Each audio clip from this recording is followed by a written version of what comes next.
Gawa tayo ng peach mango cake mga langga.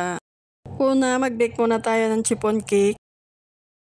Sa butter mixture, pagsamahin na natin itong itlog at saka asukal. Then mix lang natin hanggang maging light yung kulay. Bago natin ilagay ang mantika at fresh orange juice. Pero dahil naubusan kami ng orange juice, kaya gamit na lang ako ng Alma-Ripe mixed berries. Pwede rin kayo gumamit ng gatas or tubig, pero mas masarap yung orange juice. Then ilalagay na natin yung dry ingredients. Mix lang natin ulit at iset aside. Dito naman tayo sa meringue. Ilagay lang natin dito sa mixing bowl itong egg white. At kapag nagsimula na magbubbles ang egg white, dahan-dahan nating ibuhos yung asukal. Continuous sa pag-beat lang hanggang makuha natin yung tamang texture. Kailangan stiff pick yung ating meringue para hindi bumagsak yung ating chiffon cake.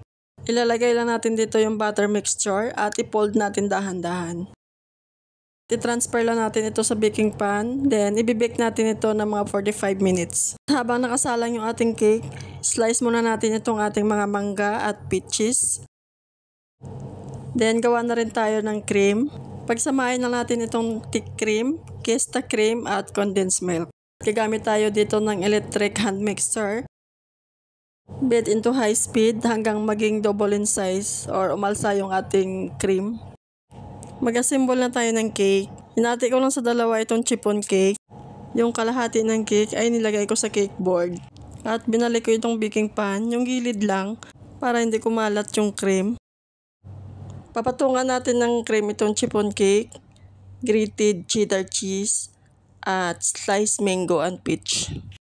Itakip natin yung kalahati ng chiffon cake, then i-repeat lang natin yung layer ng cream, cheese, at sliced mango. Palalamigin lang natin ito sa refrigerator ng 2 oras at ready to serve na itong mga langga. Maraming salamat sa panonood.